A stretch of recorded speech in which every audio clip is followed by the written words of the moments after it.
Hello everyone, स्वागत है आप सबका निम्बस एकेडमी के ऑफिशियल यूट्यूब चैनल पे। आज हम लेकर आए हैं एनालिसिस वीडियो जीएस 1 की यूनिट 3 के सब यूनिट 3 जो है society and culture of Himachal Pradesh. कि हिमाचल प्रदेश की जो सोसाइटी है और यहाँ का जो कल्चर है उसको किस तरह का कल्चर फॉलो होता है और किस तरह के क्वेश्चन इससे बनते हैं, और बेसिकली हर साल क्वेश्चन बनते हैं। अगर हमने एनालिसिस किया या प्रीवियसली हमने देखा है जितना भी, तो हर साल क्वेश्चन बनते हैं। पीवाईक्यू हम डिस्कस करेंगे, कैसे अप्रोच करना है आपने इस टॉपिक को, आप वो डिस्कस करेंगे। कीवर्ड क्या यूज़ करने हैं और वैल्यू एडिशन कैसे कर सकते हैं आंसर को, वो सब हम डिस्कस करेंगे इस टॉपिक में। ठीक है, तो स्टार्ट करते हैं हम society and culture of Himachal Pradesh.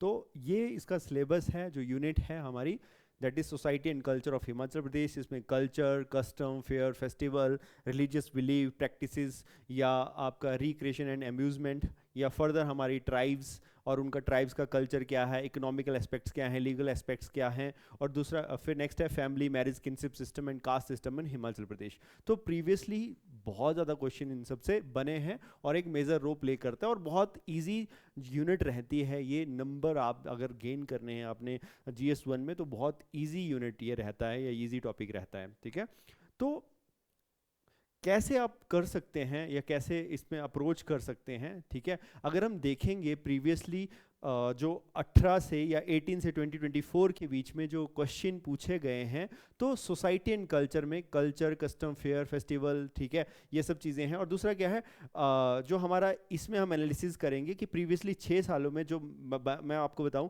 कि 22 क्वेश्चन लगातार, मतलब पिछले 6 सालों में अगर देखेंगे तो 22 क्वेश्चन आ चुके हैं, और टोटल अगर करेंगे तो 92 मार्क्स के क्वेश्चन हैं, और रिपीटिव थीम पे ही ज़्यादातर क्वेश्चन है। मतलब ऐसा कोई वेरिएशन नहीं, क्योंकि छोटी सी यूनिट है तो रिपीटिव क्वेश्चन बनते हैं। क्योंकि 22 क्वेश्चन है तो ऐसा तो नहीं है कि बहुत बड़ी यूनिट है, छोटी सी यूनिट है तो क्वेश्चन वही रिपीटिव क्वेश्चन ही बनते हैं, रिपीटिव थीम पे ही क्वेश्चन बनते हैं। ठीक है, तो इसको हम देखते हैं कि कैसे क्वेश्चन बनते हैं, वो सब चीज़ें हम डिस्कस करेंगे। या रिपीटिव थीम, या किस साल कितने मार्क्स के क्वेश्चन आ रखे हैं। तो जैसे हम देखेंगे अगर कि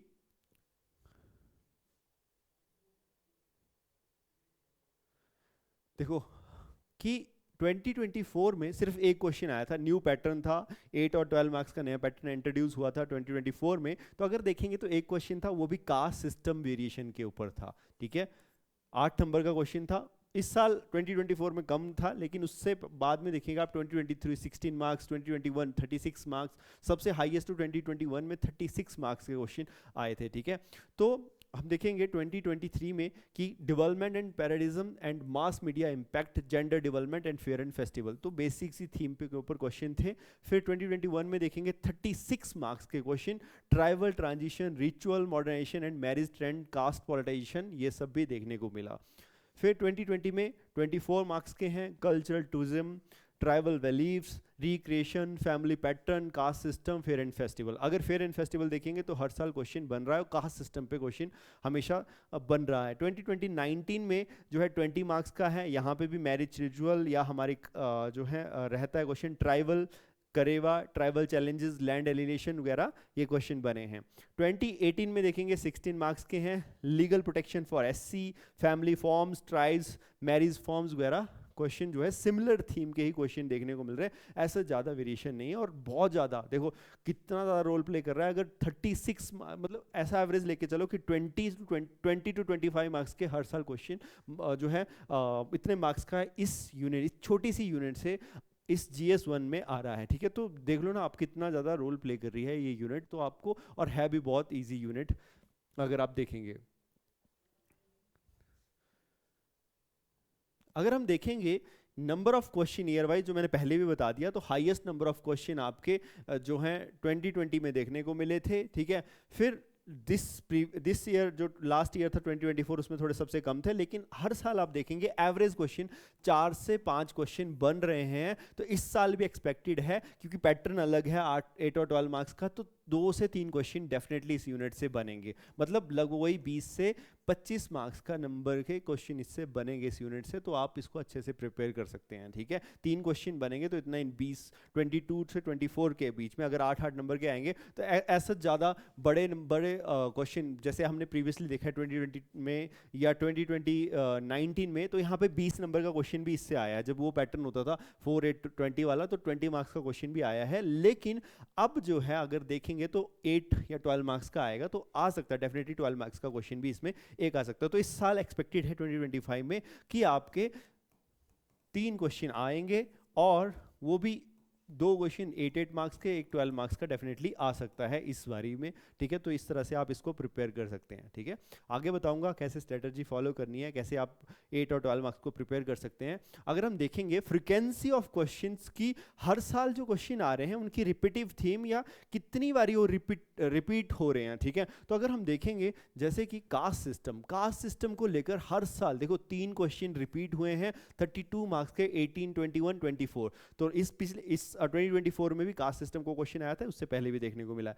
ट्राइबल सोसाइटी को लेकर अब अभी तक 5 क्वेश्चन आ चुके हैं 2018, 19, 2020 और 2021 में 20 मार्क्स के। तो ये भी हर साल जो है रिपीट हुए हैं question, tribal society, caste system. फिर है cultural tourism, fair and festival, इसमें भी 20 मार्क्स के 4 क्वेश्चन आए हैं अभी तक, ठीक है। फिर अगर देखेंगे फैमिली मैरिज पैटर्न, तो इसको लेकर भी 4 क्वेश्चन 16 मार्क्स 2018, 19, 2020, 2021। तो उस टाइम ना जो पैटर्न होता था 2024 से पहले, तो वहाँ पे 4 मार्क्स, तो 4 मार्क्स के बहुत सारे क्वेश्चन आते थे, क्योंकि छोटे छोटे क्वेश्चन और इस यूनिट से ज़्यादा बड़े क्वेश्चन बनते नहीं है, 4-4 मार्क्स के क्वेश्चन बनते हैं हमेशा ये भी देखने को मिलता है, ठीक है। तो रिपीटिव थीम है। नेक्स्ट है जेंडर डेवलपमेंट, वुमेन को लेकर है कि कैसे हमारी यहाँ पे सोसाइटी है, वहाँ पे जेंडर डेवलपमेंट वुमेन का रोल है, ठीक है। तो वहाँ से भी 2 क्वेश्चन आए हैं। फिर अगर देखेंगे ट्रेडिशनल रिचुअल्स, तो उसको लेकर भी 12 मार्क्स के 2019, 2020, 2021 में रिपीटिव क्वेश्चन है। डेवलपमेंट इंक्लूजन, या डेवलपमेंट कैसे हो रही है, इंक्लूजन कैसे हो रहा है कास्ट सिस्टम या ट्राइबल सोसाइटी का, तो उसको लेकर भी 2019 और 2023 में जो है क्वेश्चन रिपीटिव है। तो आप अगर देख पाओगे तो कितने क्वेश्चन रिपीटिव हैं इन सेम। अगर ट्राइबल सोसाइटी है तो 5 क्वेश्चन लगातार 4 सालों में 5 क्वेश्चन आ चुके हैं लगातार, मतलब पूछ रहे हैं सेम थीम से। तो इस एनालिसिस का यही मेन आइडिया है कि आपको जो है जब आप प्रिपेयर करो इस यूनिट को या इसके लिए आंसर राइटिंग करो, तो आप इसी थीम पे फोकस करो कि यार इसी थीम पे क्वेश्चन बनते हैं और मैंने इसी को ही रेडी करना है और इसको जो है बेटर बनाना है, ठीक है। तो ये बहुत इजी यूनिट है अगर आप इसको अच्छे से फॉलो करेंगे, ठीक है। नेक्स्ट है, अगर हम थीम डिस्ट्रीब्यूशन देखेंगे तो वही जो मैंने बता दिया आपको, सबसे caste system, tribal society, cultural tourism, family marriage, gender development, traditional ritual और डेवलपमेंट इंक्लूजन। तो आप देखेंगे caste system, tribal development, tourism, fair and festival, उसका लेटेस्ट कैसे, देखो फेयर एंड फेस्टिवल तो वही रहेंगे, लेकिन पूछ लेंगे कि हाल फिलहाल में कैसे उनमें डायमेंशनल चेंज हो रहे हैं या कैसे बदलाव देखने को मिल रहा है, या नए चीज़ें मॉडर्नाइजेशन के हिसाब से कैसे उनमें हम देख पा रहे हैं उन कल्चर और फेयर एंड फेस्टिवल को। फैमिली मैरिज सेम है, फैमिली मैरिज किनशिप सिस्टम हमारा तो लेटेस्ट क्या है, उसमें बदलाव हमारी सोसाइटी में बदलाव हो रहा है कैसे देखने को मिल रहा है। जेंडर डेवलपमेंट तो वही है, जेंडर सेम चीज़ें हैं, लेकिन इसमें ही हमारा डेवलपमेंट में या हमारी जो कास्ट है या ट्राइब्स हैं उनमें जेंडर का क्या डिस्क्रिमिनेशन रहता है, ये जेंडर का क्या रोल रहता है, वो है। ट्रेडिशनल रिचुअल जो हमारे पहले से चलते रहे वही है, बट वही है कि इसमें हमने वेरिएशन, लेटेस्ट कुछ डाटा आ रहा है, लेटेस्ट कोई बदलाव हुआ है, लेटेस्ट कहीं ना कोई रिपोर्ट आई है, वो सिर्फ कोट करनी होती है, तो इससे हमारा आंसर जो है बेटर हो जाएगा, आंसर एनरिचमेंट हो जाएगी। तो अगर आप उस तरीके से अप्रोच रखेंगे डाटा, देखो इन सब थीम में जो भी चीज़ें हैं हमारी, यहाँ पे कास्ट सिस्टम हो गया, ट्राइबल हो गया, यहाँ पे डाटा सेम ही रहेगा, कोई बदलाव नहीं है उसमें, कोई अंतर नहीं होगा, कोई कुछ नहीं होगा, लेकिन सेम बात सिर्फ यही है कि आप उस चीज़ में सब चीज़ें पुरानी रहेंगी, बट लेटेस्ट क्या डेवलपमेंट हो रही है, क्या रिपोर्ट आ रही है, कहाँ से कोई लेटेस्ट ऐसा कोई इवेंट हुआ है, वो सब आपने कोट करना है, उससे क्या होगा आपका आंसर और ज़्यादा बेटर हो जाएगा, ठीक है। अगर हम मार्क्स की बात करेंगे तो वही है कि हमारा जो है हाईएस्ट एवर अभी तक जो है 36 मार्क्स का रहा है 2021 में, हाईएस्ट पॉइंट 36। फिर उससे बाद 2020 में हमारा 24 मार्क्स का रहा था। फिर एवरेज हम जो मैंने बताया आपको, एवरेज हमारा वही 20 के करीब एवरेज हमारी रहती है कि 20 मार्क्स का इस यूनिट से आएगा ही आएगा, डेफिनेटली आएगा, इस साल भी आएगा कि 2 से 3 क्वेश्चन और 20 मार्क्स का आपका या 24 मार्क्स तक रहेगा इस यूनिट से जो कंट्रीब्यूशन है, ठीक है। तो ये आप ध्यान में रख के चलना कि बहुत छोटी यूनिट है और कंट्रीब्यूशन बहुत ज़्यादा है और आपको अप्रोच उसको इसी तरीके से करना है, ठीक है जी, क्लियर। क्वेश्चन पैटर्न जो फॉलो होता है अभी तक, ठीक है, जो पहले फॉलो होता था, क्योंकि अभी जो है पैटर्न चेंज हुआ है तो अभी 12 मार्क्स का आ रहा है, लेकिन पहले जो फॉलो होता था उसमें कैसे आप अप्रोच कर सकते हैं तो वो मैं बता रहा हूं आपको। 4 मार्क्स का क्वेश्चन आता था, सिंपल होता था, शॉर्ट है, जो पूछा है डिटेल डिफाइन बट्टा सिस्टम आया तो उसको डिटेल बट्टा सिस्टम डिटेल ही आपने, क्योंकि 4 मार्क्स का उस टाइम आता था तो 50 और 60 वर्ड होते थे, ठीक है, तो डायरेक्टली आपने बट्टा सिस्टम के बारे में लिखना था, कहाँ फॉलो होता है, क्या नहीं होता, ठीक है। अगर belief during the birth death in Kinnaur tribes या हमारा तो यहाँ पे डायरेक्टली 1-2 लाइन में HP tenancy land reform act है या ट्राइबल रिफॉर्म है, तो डायरेक्टली जो पूछा है वही 4 नंबर में तो वही होता है, वही एक्सप्लेन करना है, वहाँ ज़्यादा कोई इंट्रोडक्शन कुछ नहीं चलता है। 8 मार्क्स क्वेश्चन जो लास्ट ईयर भी आया था, तो 8 मार्क्स क्वेश्चन में थोड़ी सी इंट्रो देनी है आपने, 2-3 लाइन की, 3-4 पॉइंट, एग्जाम्पल देना है आपने, बीच में आपने थीम लिखनी है प्रॉपर, फिर आपने क्या करना है इसमें एग्जाम्पल कंक्लूजन देना है, ठीक है। जैसे कास्ट सिस्टम वेरिएशन 2024 में जो क्वेश्चन आया था लास्ट ईयर 8 मार्क्स का, तो कास्ट सिस्टम में आपने इंट्रोडक्शन है ना, कास्ट का कि कितना हमारे यहाँ पे कंट्रीब्यूशन है कास्ट का या कितने % शेयर है टोटल पॉपुलेशन में, ठीक है, और दूसरा क्या है उनकी क्या वेरिएशन देखने को मिल रही है उसकी थीम, और बाद में उनके लिए क्या स्टेप लिए जा रहे हैं सरकार के द्वारा उनके बेटर डेवलपमेंट के लिए, ठीक है, वो फिर फाइनल में कंक्लूजन हम कर सकते हैं इसमें। फिर फेयर एंड कल्चरल एग्जिबिटर्स या लिंक टू पॉलिसी, हम कैसे कर सकते हैं कि सरकार की क्या पॉलिसी है, HP tourism development for tourism policy, मतलब डाटा यूज़ करना है आपने, डाटा यूज़ करना है जैसे ट्राइबल पॉपुलेशन का या SC पॉपुलेशन का, तो उसी से आपका आंसर देखो सब लिखेंगे। SC के लिए बारे में सबको पता है, किसके बारे में, जो हमारा कास्ट सिस्टम वेरिएशन है, सबको पता है कि कास्ट सिस्टम क्या है, जो भी मेन लिखने जा रहा है, बट आंसर को बेटर वहीं से किया जा सकता है कि जब आप कोई रिपोर्ट कोट करेंगे या लेटेस्ट डाटा को वहाँ पे कोट करेंगे या लेटेस्ट इनिशिएटिव लिंक पॉलिसी जो है क्या क्या लाई जा रही हैं सरकार के द्वारा। जैसे फॉर एग्जाम्पल हम बोल दें कि हमारा जो है ट्राइबल डेवलपमेंट के लिए हमने सिंगल लैंड रजिस्ट्रेशन हो गया, या उसको लेकर क्या और स्टेप लिए जा रहे हैं, या हमारा जो बजट एलोकेशन होता है उसको बढ़ा दिया गया है, या उन लोगों को और जो है जो ट्राइबल वाले एरिया हैं या वहाँ का जो पार्टिसिपेशन है विमेन पार्टिसिपेशन उसको बढ़ा दिया गया है, तो ये सब चीज़ें मतलब जो भी लेटेस्ट ट्रेंड में हो रहा होगा वो कोड करना है।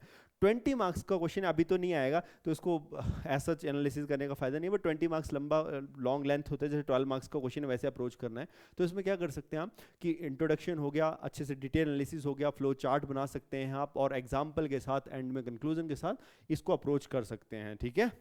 कॉज इफेक्ट इसमें पूरा, क्योंकि 20 मार्क्स 300 वर्क का उस टाइम आता था, तो प्रॉपर एनालिसिस होगा आपका, ठीक है, करंट अफेयर से रिलेट करना है, रिजर्वेशन पॉलिसी सजेशन, तो ये सब चीज़ें इसमें करनी होती है, वे फॉरवर्ड वगैरह। तो 12 मार्क्स में आप इस तरह से अप्रोच कर सकते हो कि इंट्रोडक्शन हो गया, मेन थीम हो गया, उसमें पॉलिसीज़ की डिस्कशन करना है और वे फॉरवर्ड भी करना है कि क्या बेटर हो सकता है इसमें, ठीक है।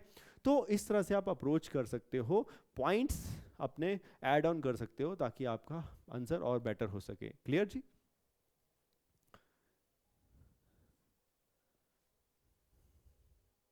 ठीक है, ये तो डिस्ट्रीब्यूशन ऑफ क्वेश्चन है, ठीक है। अभी जो आपका जो अभी जो लेटेस्ट पैटर्न है अभी जो आएगा तो 8 और 12 मार्क्स का ही देखने को मिलेगा। ये आपका 120 to 150 वर्ड तक आपको लिमिट, इसके बीच में मैक्सिमम तो इतनी होती है, लेकिन 120 to 130 या 130 तक रखनी होती है, ज़्यादा लिमिट भी नहीं थी एक्सपीड करनी हो ताकि आपका टाइम मैनेजमेंट प्रॉपर सके। इसमें आपका 250 तक रखनी होती है, 250 300, तो इसके भी ऐसे लेके चलो कि 220 वर्ड आपने 220 तक वर्ड लिखने हैं, तो इतनी ही वर्ड लिमिट आप रख सकते हो, रखनी कोशिश करनी है, ठीक है। ऐसा नहीं आप बढ़ा भी सकते हो, जितना आपने लिखना हो वो तो डिपेंड करता है, बट आप वर्ड लिमिट कम करेंगे हर आंसर में जो है 20 to 30 वर्ड, 20 वर्ड कम करने की कोशिश करनी है ताकि आपका टाइम मैनेजमेंट प्रॉपर हो सके। अगर आप एक्सीड करते हो तो फिर आपको जो है पेपर कंप्लीट करने में दिक्कत आ सकती है, और पेपर कंप्लीट भी नहीं हो पाता अगर वर्ड लिमिट को आप एक्सीड करते हो, ठीक है। ये ज़्यादातर देखने में मिला है। की ऑब्जर्वेट अगर हम देखेंगे कि रिपीटिव थीम या रिपीटिव कीवर्ड क्या क्या है हमारे यहाँ पे, अगर हम देखेंगे तो डिस्कस किस तरह का क्वेश्चन है, डिस्कस करो या एनालाइज करो या ब्रीफ नोट लिखो या इम्पैक्ट उस चीज़ का क्या है, तो यही कीवर्ड इस यूनिट से हमेशा फॉलो होते आए हैं। तो इसी तरीके से आप भी जो अभी इस बार प्रिपेयर करेंगे तो आप भी इसी थीम से आंसर लिखने की कोशिश करेंगे कि मेरे को किस तरह से करना है। जैसे कि फोकस आप किस चीज़ पे कर सकते हैं, सोशियो इकोनॉमिक चेंजेस, मैरिज के ऊपर, family transition, cultural preservation, modernisation, फिर और ट्राइबल इंक्लूजन, लीगल प्रोटेक्शन। तो ये कुछ फोकस एरिया है जहाँ पे आपने फोकस करना है, लेटेस्ट ट्रेंड के हिसाब से, लेटेस्ट रिपोर्ट के हिसाब से इन टॉपिक को आपने प्रॉपर फोकस करना है, ताकि आपका जो है आंसर में और ज़्यादा आप बेटर पॉइंट लिख सको। करंट अफेयर वैल्यूडेशन कैसे होगी, तो करंट अफेयर, ठीक है, link to the scheme like him care, health care के लिए जो चलाई गई है, स्वावलंबन योजना है ट्राइबल डेवलपमेंट के लिए, ठीक है, स्टैट्स यूज़ करने हैं जैसे फीमेल लिटरेसी है एचपी में, या नेशनल फैमिली हेल्थ सर्वे है, या कॉन्स्टिट्यूशनल रेफरेंस जैसे आर्टिकल, संविधानिक रेफरेंस जो है आर्टिकल 46 है SC/ST वेलफेयर के लिए, या 15 का क्लॉज 4 है स्पेशल प्रोविजन है, तो वो भी आपने कोट करने हैं। ठीक है, मैक्सिमम मैंने देखा है कि जब पॉलिटी GS2 की बात आती है वहीं पे ज़्यादातर लोग क्या करते हैं, अपने पॉलिटी के या संविधानिक प्रावधान को कोट करते हैं, आर्टिकल को कोट करते हैं, लेकिन यहाँ पे भी आप अगर आर्टिकल कोट कर देंगे तो बेटर आपका आंसर हो जाएगा। ठीक है, तो ये भी आपने कोशिश करनी है कि आप अपने आंसर में जहाँ पॉसिबल हो सके वहाँ पे जो है संविधानिक प्रावधानों को भी कोट करना है, आर्टिकल को कोट करने की कोशिश करनी है। क्लियर जी? नेक्स्ट देखते हैं हम एक्सपेक्टेड क्वेश्चन क्या हो सकते हैं इस साल के लिए। तो evaluate the role of cultural tourism in promoting socio economic development in Himachal Pradesh, कि हमारा कल्चरल टूरिज्म का क्या रोल रहेगा आर्थिक और सामाजिक जो विकास है हिमाचल का उसके लिए। ठीक है, तो कल्चरल टूरिज्म का, ठीक है, फोकस क्या हो सकता है इस आंसर को जब आप लिखेंगे तो किस किस थीम पे फोकस करेंगे, तो Himachal Pradesh tourism development corporation के इनिशिएटिव के ऊपर, home stay programmes, impact on the local economy के ऊपर इसका क्या इम्पैक्ट रहेगा, तो ये आप इन थीम पे देखो, ये मैंने पॉइंट दिए हैं कि अगर आप लिखेंगे तो इन पे फोकस करने की कोशिश करनी है या इनके रिपोर्ट को कोट करने की कोशिश करनी है। Discuss the challenges in preserving the traditional ritual and festival in Himachal Pradesh, की जो है क्या चुनौतियां आ रही हैं, हमारा जो ट्रेडिशनल जो हमारे रिचुअल्स हैं या फेस्टिवल्स हैं उनको प्रिजर्व करने में, फेस्टिवल को मॉडर्नाइजेशन के नज़रिए से, तो उसको लेकर डिस्कस करना है। तो जैसे कि फोकस क्या करना है आपने कि जैसे हमारे फेयर्स हैं उनमें कमर्शलाइजेशन ऐड हो रही है। ठीक है, जैसे कि कुल्लू दशहरा हो गया, सजेशन फॉर प्रिजर्वेशन, कैसे आप प्रिजर्व कर सकते हैं ये भी सजेशन देना है। जैसे कुल्लू दशहरा हो गया, लवी मेला हो गया, तो हाँ total it is total waste on, अभी जो है टोटल कमर्शलाइजेशन हो गया। जो ट्रेडिशनल हमारा चलता था, कल्चरल जो हमारा इसमें देखने को मिलता था, एस्पेक्ट्स देखने को मिलते थे, वो सब अब बदल चुके हैं। अब वो ये फेयर सब सिर्फ किसके लिए रहे हैं, कमर्शियल एक्टिविटी के लिए रहे हैं। तो ये भी आपने इस तरह से कोट करना है। नेक्स्ट है analyse the impact of legal protection on tribal land right in Himachal Pradesh. ठीक है, कि क्या जो है legal protection on tribal land जो राइट है, लैंड राइट है, उसके ऊपर इफेक्ट हो रहा है। तो इस पे HP Tennessee land reform act 1972 का है, उसके पीछे क्या चैलेंजेस हैं, लाइक एनक्रोचमेंट वगैरह। आपने देखा ही होगा कि हिली एरिया में एनक्रोचमेंट प्रोसेस या ये सब चीज़ें बहुत देखने को मिलती हैं, तो उसके ऊपर आपने ये चीज़ें कोट करनी है। ठीक है, तो फोकस थीम यही रहेगी। नेक्स्ट है critically examine the socio economic factor driving changes in marriage practice in Himachal Pradesh. ठीक है, कि अभी जो हमारे सामाजिक और आर्थिक क्या फैक्टर्स हैं जिनकी वजह से जो है बदलाव देखने को मिल रहे हैं मैरिज जो प्रैक्टिसेस हैं हिमाचल प्रदेश में। ठीक है, तो क्या है इसमें एग्जीबिशन, इसमें क्या देखने को मिलेगा, हमारा लेटेस्ट जो ट्रेंड है कि हमारा जो डॉरी ट्रेंड है वो हो गया, या हमारा जो लेटेस्ट जो हमारे ट्रेंड है कि इंटर कास्ट में जा रहे हैं, या इंटर रीजन हो रही है, या इंटर जो है रीजन में मैरिजेस हो रही हैं, या इसमें और क्या कर सकते हैं कि हमारा मार्केट फोर्सेस का क्या रोल है। मतलब टोटली हम ये सब चीज़ें डिस्कस कर सकते हैं इसमें कि क्या क्या रोल देखने को मिल रहे हैं। ठीक है, क्या लिखा है कि आपने इसका एग्जामिन करना है, इसके पॉजिटिव और नेगेटिव एस्पेक्ट्स को देखेंगे, सामाजिक और आर्थिक फैक्टर जो हैं क्या क्या हैं इसके जो मैरिज सिस्टम है उसके ऊपर जो है रोल प्ले कर रहे हैं। ठीक है, तो ये भी ध्यान रखना आपने।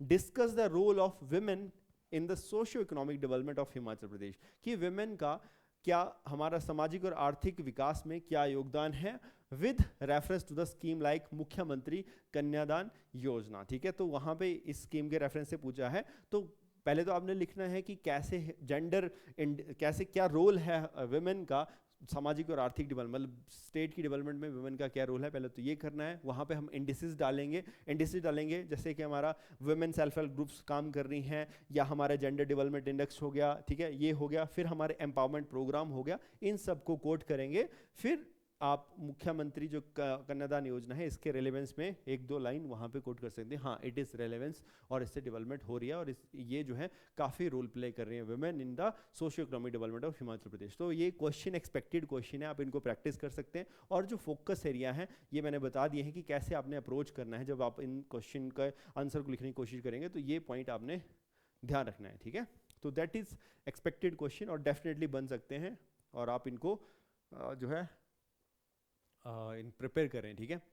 और 8 मार्क्स और 12 मार्क्स मैंने आपको बता दी है क्या स्ट्रैटेजी रहेगी, किस तरह से आपने प्रिपेयर करना है, ठीक है। जैसे 12 मार्क्स है तो कास्ट सिस्टम आया था अगर, ठीक है, और तो प्रिपरेशन टिप्स क्या है, blend factual knowledge, scheme, laws आप ब्लेंड कर सकते हो विद एनालिटिक इंसाइट्स हो गया। रिसोर्सेज एचपी इकोनॉमिक सर्वे कहाँ से आपको मिलेंगे, तो इकोनॉमिक सर्वे फॉलो करना है, नेशनल फैमिली हेल्थ सर्वे हो गया, या टूरिज्म डेवलपमेंट कॉर्पोरेशन की डाटा हो गया वहाँ से हो गया, या पास्ट पेपर से आप देखेंगे किस तरह के क्वेश्चन है और वहाँ पे आप क्या अप्रोच करते हो, तो वो आपने कोट करना है, ठीक है। तो वैसे डाटा मैंने आपको बता दिया कहाँ से आप सोर्स आपका आंसर का हो सकता है, आप जो है कोट कर सकते हो बेटर, ठीक है। तो वो मैंने आपको बता दिया कि कहाँ से आप सोर्स ले सकते हो, ठीक है।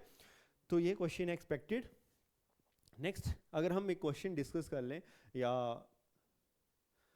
आंसर जो है प्रीवियसली, या एक क्वेश्चन है जो मैंने अभी बताया था आपको, challenging in preserving traditional ritual and festival in Himachal Pradesh amidst modernisation, मतलब जो हमारा मॉडर्नाइजेशन हो रही है उसके परे हटके जो हमारा कैसे हम अपने जो है चुनौतियां क्या आ रही हैं हमारे ट्रेडिशन जो रिचुअल फेयर एंड फेस्टिवल है उसको प्रिजर्व करने में, ठीक है।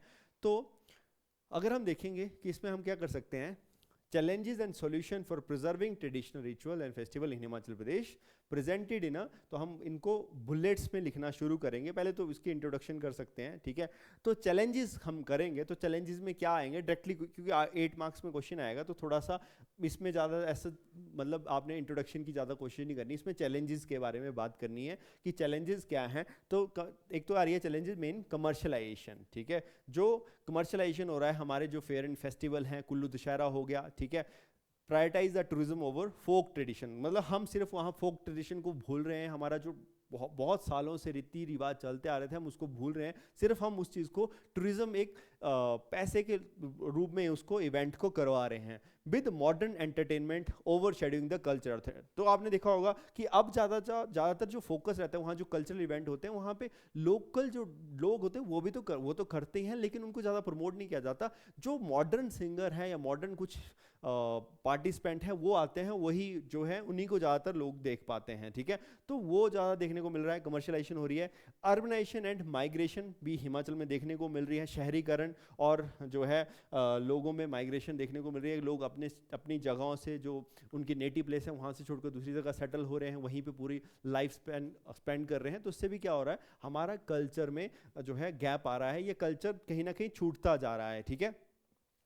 मास मीडिया इन्फ्लुएंस भी देखने को मिल रहा है, सोशल मीडिया ग्लोबलाइज ट्रेंड देखने को मिल रहा है। उससे क्या हो रहा है कि नॉट ड्राइव बर्थ डेथ का सेरेमनी में भी इफेक्ट देखने को मिल रहा है, जो आज से पहले फॉलो होती थी वहाँ पे बर्थ सेरेमनी या मैरिज सेरेमनी या डेथ सेरेमनी, वो उन चीज़ों में भी क्या देखने को मिल रहा है, लैग देखने को मिल रहा है। मतलब ऐसा वो उतने बड़े तरीके से या उतने तरीके से सेलिब्रेट नहीं हो पा रही हैं, तो वो भी एक फैक्टर है हमारे प्रिजर्विंग दैट। अगर आप ना भी चाहें इतने पॉइंट लिखना तो आप क्या कर सकते हैं, फ्लो चार्ट से भी इसको आंसर को लिख सकते हैं। फ्लो चार्ट एक बेटर वे होता है अपनी चीज़ को बताने का, कभी भी आंसर लिखेंगे तो फ्लो चार्ट बनाने की कोशिश करनी है, उससे क्या होता है आपका बेटर आंसर प्रेजेंट हो जाता है और एग्जामिनर को भी ज़्यादा बेटर लगता है। जैसे कि challenges preserving the ritual and festival क्या क्या है, commercialisation, urbanisation, migration, mass media influence, economic pressure, ठीक है, और है मॉडर्न एजुकेशन, ठीक है। तो इसके अंदर सब पॉइंट्स हैं, government support in tourism programmes, incentive artisans, community initiatives, village festival and youths